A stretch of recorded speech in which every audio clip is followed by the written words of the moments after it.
नमस्कार मित्रों, मैं reiki grand master Manish Sharma और आज हम बात कर रहे हैं शक्तिपात की। आध्यात्मिक शक्तिपात क्या है, कैसे होता है, रेकी शक्तिपात क्या है और कैसे होता है, कितने प्रकार के शक्तिपात होते हैं और शक्तिपात से फायदा क्या होता है, कौन शक्तिपात कर सकता है, कौन नहीं कर सकता, शक्तिपात के किस प्रकार के फायदे होंगे, परमानेंट क्या शक्तिपात से कुंडलनी जागेगी, चक्र जागेंगे, क्या क्या फायदा होगा, तो इसके ऊपर आज बात करेंगे।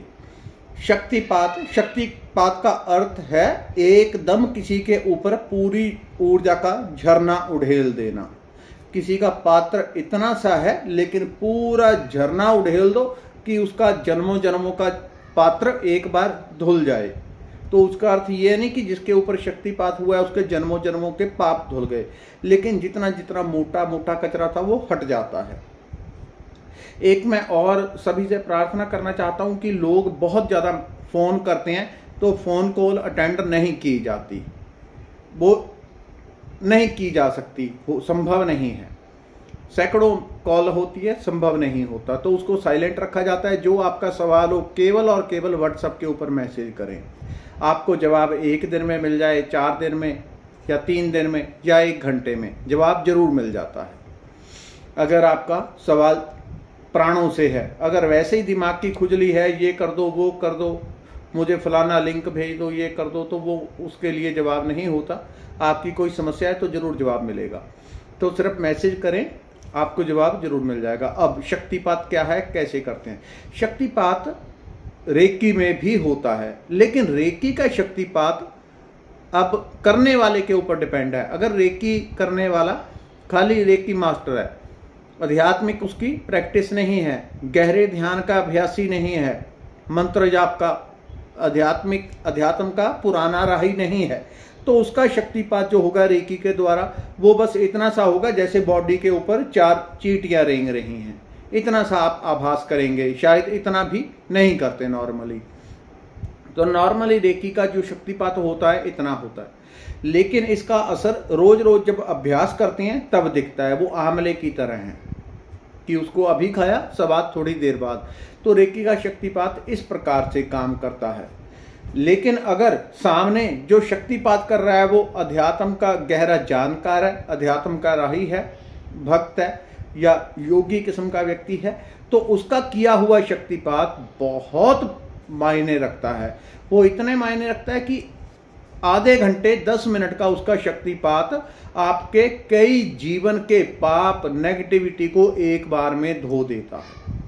लेकिन इसका अर्थ ये नहीं कि जो आया उसके ऊपर शक्तिपात कर दिया जाए, क्योंकि ऐसे बहुत सारे मैसेज आते हैं, हमको शक्तिपात करवाना है, मुझे थर्ड आई किसी से सुन ली इधर उधर से यूट्यूब पे बातें, तो एक बार शक्तिपात करवा लो, थर्ड आई खुल जाएगी, कुंडलनी जागृत हो जाएगी, ये वो।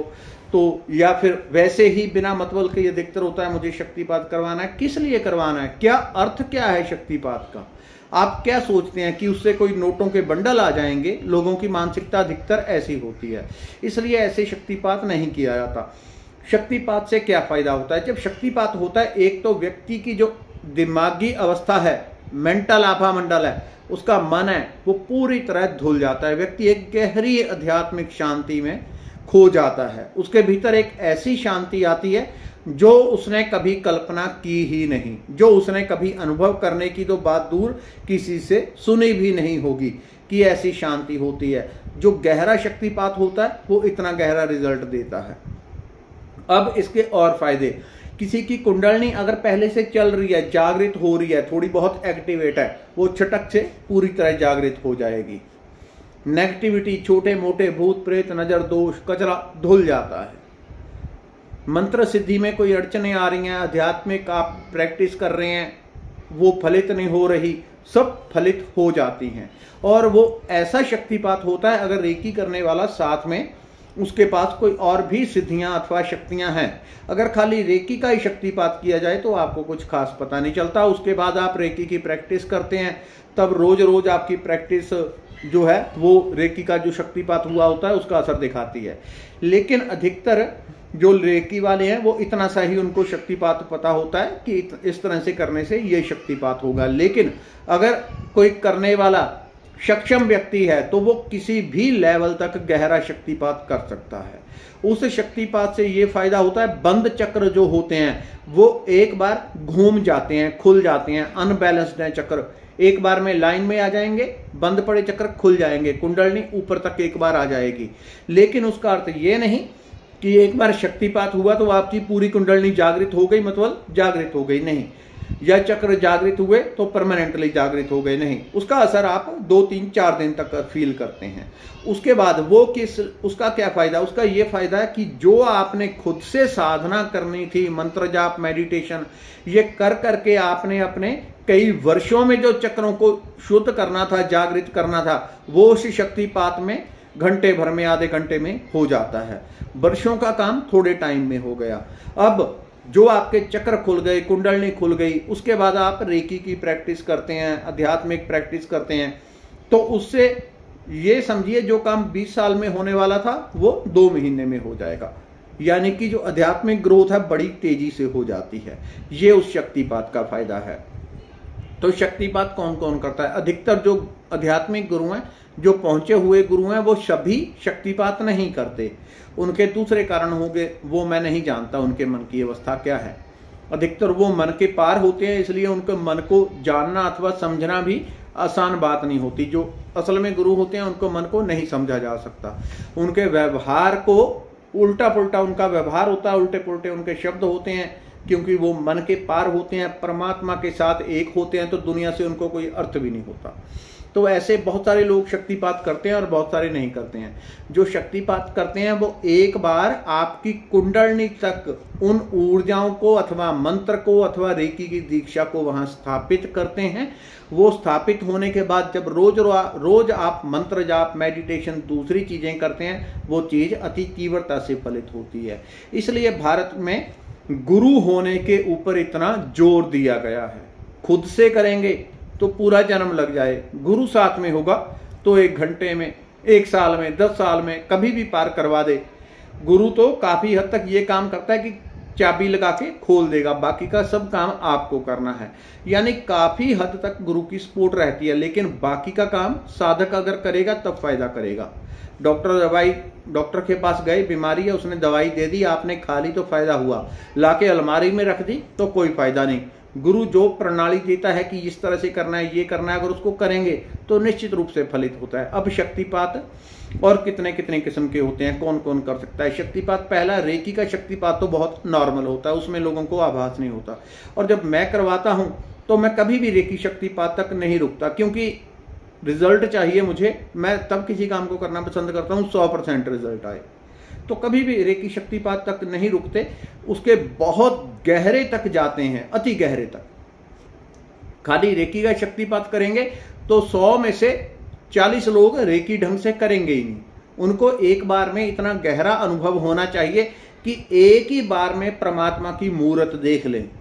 उनका जो विश्वास है अध्यात्म के ऊपर, भगवान के ऊपर, वो जो ऐसे हिल डुल रहा है वो पत्थर की तरह मजबूत हो जाए। तो उनको बहुत गहरा शक्तिपात चाहिए होता है, सर से पैर तक एक बार पूरी तरह कंपित हो जाए। शक्तिपात में अनुभव क्या क्या होते हैं? बॉडी में कंपन होना, कई बार तो बड़ी तेज तेज भी कंपने लगती है बॉडी, थोड़ी देर के लिए होती है, उसके बाद स्टेबल हो जाती है। कई बार बॉडी में नेगेटिविटी है, ब्लॉकेज है, तो बॉडी कंपित होती है, बड़ी फास्ट होती है। या अंदर ही अंदर कंपन होते हैं, आप बैठे हैं बिल्कुल स्थिर, लेकिन अंदर से गर्र गर्र करके पूरी बॉडी कंपित हो रही है, वो ऊर्जा का प्रभाव होता है। दूसरा, मन ऐसी शांति को अनुभव करता है जो इस दुनिया में कहीं संभव ही नहीं है। दुनिया के सारे सुख निचोड़ के एक तरफ रख दो, वो शक्तिपात से प्रकट हुई शांति एक तरफ रख दो, वो शांति ज्यादा कीमती होती है। अब शक्तिपात अगर हाई लेवल का करता है, कौन कौन करता है? अगर रेकी वाला तो एक सीमित शक्तिपात होगा, उसका असर रेकी करने के बाद आपको दिखता है कि उससे क्या हुआ है। लेकिन अगर उस गुरु के पास किसी मंत्र की सिद्धि है, किसी देवता की सिद्धि है, किसी गुरु की सिद्धि है, किसी उच्च लेवल के, साधारण नॉर्मल किस्म के देवी देवता नहीं, उच्च लेवल के अगर देवी देवता की सिद्धि है या भगवान की उसके ऊपर कृपा है, तो उसकी आंख फटकते ही शक्तिपात हो सकता है। ये कोई बड़ी बात नहीं, उसकी आंख खाली वो देखेंगे और आप सर से पैर तक कंपन महसूस करेंगे, मन शांत होगा। जैसे ही आपका हार्ट उनके साथ कनेक्ट होगा, आप एक गहरे आनंद से भर जाएंगे। ये कौन करेगा? जिसके पास कोई ना कोई एक्स्ट्रा शक्ति होती है, यानी उन्होंने कोई मंत्र करते करते मंत्र को सिद्ध कर लिया है, किसी देवी देवता की सिद्धि है, भगवान की कृपा है, या उनके जो देवी देवता हैं वो प्रचंड शक्तिशाली हैं, तो वो जो शक्ति आपके पास इतनी सी धारा से आती है उसकी जगह पूरा एक बड़ा झरना फेंक देते हैं आपके ऊपर। पूरा झरना, जैसे ही आप झरने से कनेक्ट होते हैं पूरा रुआ रुआ धुल जाता है। तो उस लेवल का मंत्र के अलावा दूसरे शक्तिपात भी होते हैं, और इसमें सात्विक और दूसरे किस्म के, जिनको हम नेगेटिव कह लें, वो शक्तिपात भी होते हैं। वो दूसरे किस्म के लोग करते हैं, लेकिन उनकी साधनाएं अलग होती हैं, और अधिकतर वो साधना उल्टे पुल्टे कामों के लिए होती हैं। तो शक्तिपात साधारणता भगवान के नाम से, जाप से हो जाता है। कोई भक्त है, बहुत ऊंचे लेवल का भक्त है, उसको दुनिया से कोई लेना देना नहीं, बैठा राम राम ही करता है। किसी के ऊपर उसका दिल आ गया, मन कर गया कि इसका बेड़ा पार करना है, और गहराई से अगर उसके पूरे प्राणों से आवाज आ गई तो आंखों से देखेगा, और देख के ऐसा शक्तिपात कर देगा पूरा जीवन पलट जाएगा। बेशक उसको उस समय समझ में आए ना आए, 4 महीने बाद, 6 महीने बाद उसको समझ में आता है कि क्या हुआ, पूरा जीवन पलट गया, कुछ बचा ही नहीं, जैसे पूरा जीवन ही धुल जाता है, सारे दुख धुल गए। जैसे बारिश आती है, जितना भी पहली बारिश में जितना भी कचरा धरती पे होता है सारा धुल जाता है, ऐसे धुल जाता है। तो ये भगवान के नाम से होते हैं शक्तिपात, उनकी सिद्धि से होते हैं। रेकी का शक्तिपात धीरे धीरे साधना के साथ रिजल्ट देगा। अगर साधना जो करवा रहा है, आपको शक्तिपात कर रहा है, अथवा रेकी सिखाने वाला है, उसके पास दूसरी प्रचंड लेवल की शक्तियां, तो और गहरा शक्तिपात हो जाएगा, प्रचंड लेवल का। इसके अलावा एक और चीज आपको बताने वाला, तो वो मेरे दिमाग से ही निकल गई। अब शक्तिपात करवाने के फायदे ये हैं कि आपके जो जो चक्र एक बार खुल जाते हैं, उसके बाद मान लो आज शक्तिपात हुआ, आपके चक्र खुल गए, कुंडलनी खुल गई, थर्ड आई, कल से जैसे ही आप साधना करते हैं, रेकी की साधना करते हैं, वो चक्र जो कल एकदम घूमे थे वो कल परसों रोज रोज और तेजी से घूमने लग जाते हैं। नॉर्मली 7 चक्र जागृत होने में 21 साल लगते हैं। रेकी में यहाँ पे जब मैं करवाता हूँ 6 महीने में, अगर कोई ढंग से प्रॉपरली साधना कर ले, 6 महीने में जो 21 साल का काम है, 21 साल का कैसे, ये नेचुरल प्रोसेस, कुदरती जो प्रोसेस है उसके अनुसार 21 वर्ष लगते हैं 7 चक्रों को। और रेकी करने से अगर कोई ढंग से प्रॉपर साधना करता रहे तो 6 महीने प्रॉपर टाइम देता रहे, पूरा मन लगा के करता रहे, 6 महीने में 7 के 7 चक्र पूरी तरह कंपित होकर जागृत हो जाते हैं। ये सारे का सारा शक्तिपात से होता है, यानी कि शक्तिपात बहुत फास्ट काम कर जाता है, इतना फायदा होता है। तो नॉर्मली लोग कहते हैं हमें शक्तिपात कर दो, ये कर दो, वो कर दो, वो कभी भी नहीं किया जाता, क्योंकि उससे क्या होगा, उनके अंदर जितना कचरा पड़ा हुआ है, विषय वासनाएं, नेगेटिविटी, धन कमा लूं, धन के अंबार लगा दूं, सेहत बना लूं, दुश्मनों को मिटा दूं। किसी का कमेंट आया, मेरे शत्रु मेरे पीछे पड़े हैं, अपने शत्रुओं को कैसे मिटाऊं, यही तो कचरा आपके अंदर है। आपको दूसरे लोग शत्रु दिख रहे हैं। मेरी इतनी उम्र हो गई, मुझे आज तक कोई शत्रु नहीं मिला इस दुनिया में, कोई मेरा शत्रु नहीं आज तक मिला जिसको मैं कह दूं कि ये मेरा दुश्मन है। एक भी व्यक्ति मुझे ऐसा नहीं मिला। आपको कहां से शत्रु मिल जाते हैं? ये मन की मलिनता है, ये मन का कचरा है। यही चीज अगर एकदम से सीधा, लोग पीछे पड़े रहते हैं बहुत सारे, हमको एक बार शक्तिपात कर दो, ये कर दो, उस शक्तिपात से होगा क्या, जितना आपके अंदर कचरा पड़ा है वो भी एक्टिवेट हो जाएगा। आपने साधना तो करनी नहीं है। पहले पैसे की दौड़ में लगे हुए थे, 100 की स्पीड से जा रहे थे, स्पीड सीधी 1000 से स्पीड से दौड़ेंगे। पहले काम वासना, लोभ, मोह, अहंकार जितना था उसका परसेंटेज भी बढ़ जाएगा, क्योंकि साधना की दिशा तो है नहीं है। तो उसको नियंत्रित क्या करता है? साधना।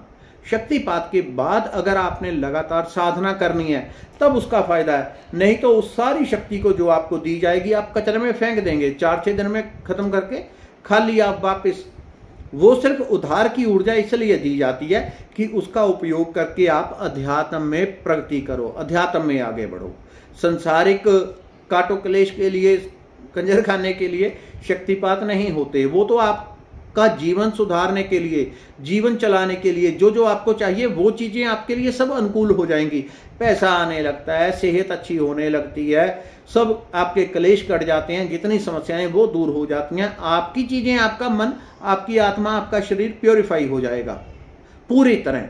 ये फायदा होता है शक्तिपात के बाद साधना करने का। लेकिन शक्तिपात लो और संसार की तरफ दौड़ो, वो ऊर्जा को भी, साधना को भी, हर चीज को व्यर्थ करने का काम होता है।